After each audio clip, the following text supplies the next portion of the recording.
أثابكم الله. فضيلة الشيخ، يقول السائل: أشكل علي كلام فضيلتكم عن علم الغيب وما يحدث في تأويل الرؤى والإخبار عما يكون في الغد. أثابكم الله. هذا سؤال مكاوي. هذا أمس كنا في حديث كسفت الشمس على عهد رسول الله صلى الله عليه وسلم في يوم موت إبراهيم، وكان من عادة العرب أنها لا تنكسف إلا لموت عظيم أو حياة عظيم، فبينا فيه أن ادعاء علم الغيب لا يجوز، وأن من حق الله الذي لا يجوز صرفه لأحد كائنا من كان علم الغيب، فليس أحد يعلم الغيب إلا الله، ولا يجوز لأحد أن يخبر عن أي شيء متعلق بالغيب، لأن هذا لله وحده إلا ما استثناه الشرع. ومن ذلك أنهم قالوا إنها كسفت من أجل موت إبراهيم، فأخبروا عن أمر غيبي، ولذلك لا يجوز الخوض فيهما. أما الرؤى أولا تأويل الرؤيا، لسنا نحن مع أنبياء إذا رأوا رؤيا جاءت مثل فلق الصبح. أنت أمام بشر ضعيف لا يملك لنفسه نفعا ولا ضرا، ويؤذيه الشيطان كما يؤذي غيره، يحتمل أن الرؤيا من الملك ويحتمل أنها من الشيطان، ولذلك لا يجوز القطع في تأويل الرؤى بحصول الأمر، لا يجوز القطع. ثانيا أن الرؤيا، وذلك من دقة من يؤول الرؤى وسداد قوله، أن يقول: إن صدقت رؤياك وصح تعبيري لها أو صدق تعبيري لها. هذا هو الورع. إن صدقت رؤياك يعني كانت رؤيا صادقة، وصح تعبيري لها أو صدق تعبيري لها، فحينئذ يكون مشترط، بشرط أن يكون من أهل التأويل.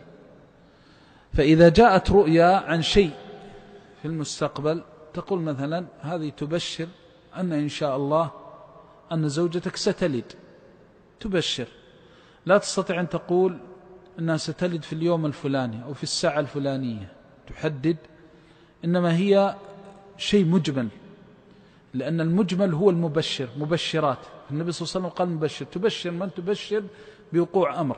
وكان الصحابة يسألون النبي صلى الله عليه وسلم عن هذه الرؤى، وأولت الرؤى لأبي بكر وعمر وخلافة عمر، وأن عمر سيكون له شأن عظيم كما في الصحيح في الروضة، وإخبار أن أمر الإسلام سيمتد في عهده رضي الله عنه وارضاه. هذا أمر راجع إلى المستقبل. لكن الذي نتكلم عليه أن يأتي شخص ويذكر رؤيا فتجد من يعبر الرؤيا يجزم، أو تأتي الرؤيا على أمر معين مخصوص وهو من متعلقات الغيب، فتجد المؤول يخوض في هذا الأمر الغيبي، حتى أن بعضهم يحدد سنوات أو يحدد زمانا معينا ويجزم به، فلا يجوز.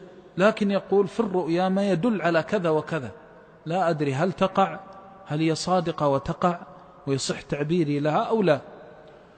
ولا شك أن الناس خاصة في هذه الأزمنة توسعوا في الرؤى وتأويل الرؤى، وقد سبق أن نبهنا غير مرة على بعض الأمور التي ينبغي أن تضبط بالضوابط الشرعية. أما إذا كان في علم الغيب فلا يجوز القطع بعلم الغيب لا في الرؤى ولا في غيرها إلا في حدود الشرع.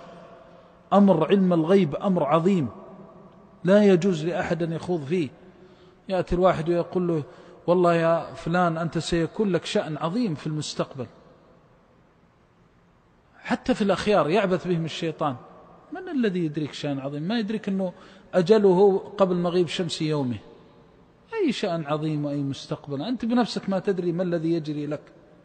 قل لا أملك لنفسي نفعا ولا ضرا إلا ما شاء الله، ولو كنت أعلم الغيب لاستكثرت من الخير وما مسني السوء. هذا حق لله من توحيد الألوهية، حق للإله وحده. قل لا يعلم من في السماوات والأرض الغيب إلا الله. أي شخص يقول لك بعد دقيقة، بعد ثانية، بعد لحظة سيقع كذا وكذا، قل له لا يجوز لك أن تتكلم عن شيء من الغيب.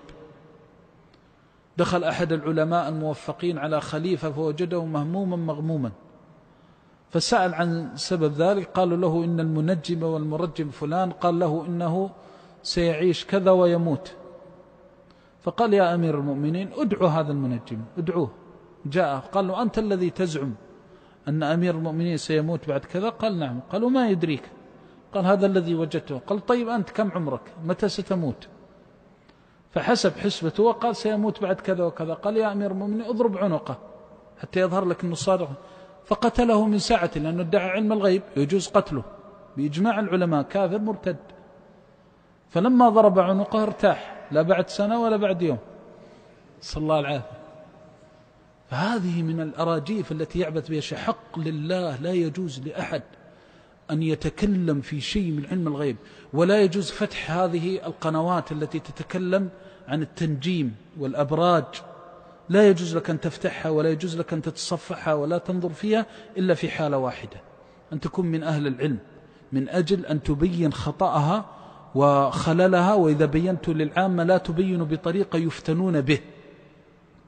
وقد يبتلي الله الخلق فتجد الشياطين تسترق السمع بأمر ما وتقذفه في رؤيا لشخص وتشحذ همته وتشغل بها، ثم يأتي إلى شخص ويقذف في روع هذا الشخص، وقد يكون النجي فيؤولها المؤول فتصيب، ثم الرؤيا الثانية تصيب، ثم الرؤيا امتحان من الله، فيفتن الناس بهذا المعبر، ويفتن الناس بهذا الذي يرى، حتى أن البعض يقول والله أختي ما ترى شيء إلا وقع ما شاء الله، يقول لا جاء مثل فلق الصبح. هذا قد يعبث الشيطان، ولذلك لا يخيف الإنسان ولا يهوله مسألة أنه في بعض الأحيان تقع الأشياء التي يقولها المنجمون، هذا استدراج من الله. أما الحقيقة فتجدها في كتاب ربك وسنة نبيك عليه الصلاة والسلام وهدي السلف الصالح والتابعون لهم بإحسان، أن علم الغيب لله وحده لا شريك له. وتأويل الرؤى إذا كان بالضوابط الشرعية، أولا أن يكون الشخص عنده أهلية بأن شهد له أهل الخبرة بأنه أهل لتفسير الرؤى، ولا يغش أمة محمد صلى الله عليه وسلم. والله إن الشيطان إذا يأس من باب الشر جاء للعبد من باب الخير.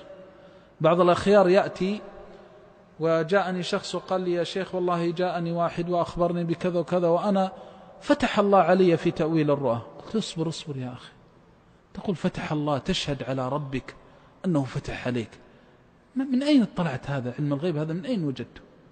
عبث من الشيطان.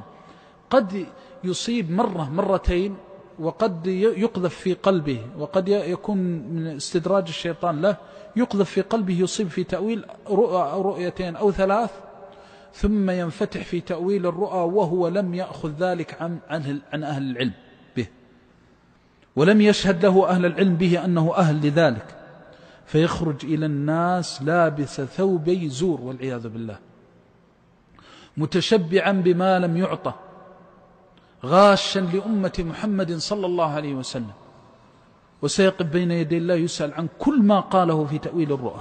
تأويل الرؤى لا يجوز إلا من شخص، لأن قال بعض العلماء عظم أمر تأويل الرؤى بحديث رسول الله صلى الله عليه وسلم في قول الرؤيا الصالحة جزء من 46 جزءا من النبوة، فقالوا الخوض في هذا كالخوض في الشرع، أن أمر يحتاج إلى من عنده بصيرة وعلم.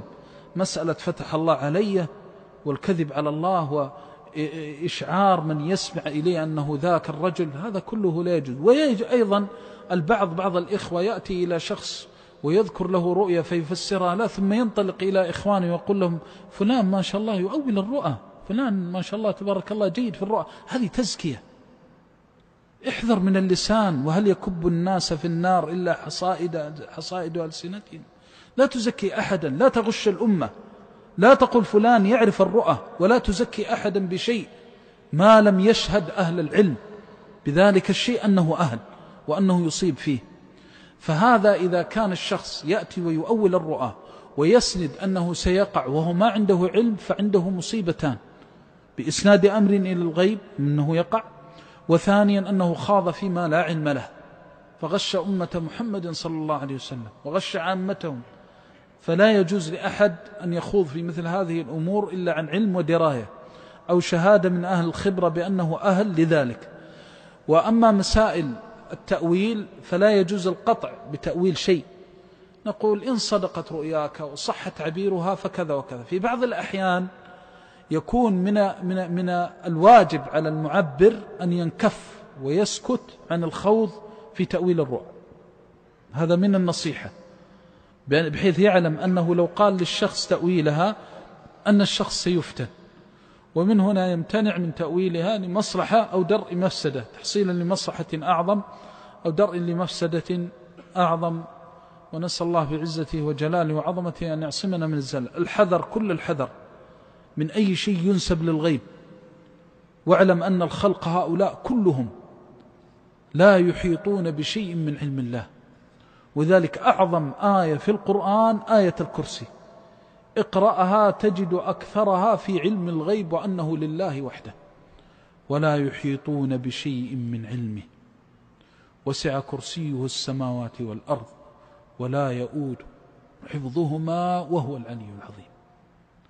لا يحيطون، حتى إن الشخص يقول والله العلم الحديث وصل إلى كذا، العلم الحديث وصل إلى كذا، والله إن كذا الذي يذكرونه لو جمعت علوما ما يأتي ذرة الذرة من معشار الذرة من علم الله جل جلاله.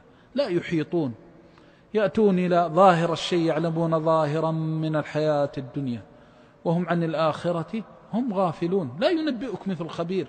العلم علم الله، وهو صفته سبحانه وتعالى، الصفة التامة الكاملة، فينبغي للمسلم أن ينضبط بهذه الضوابط الشرعية.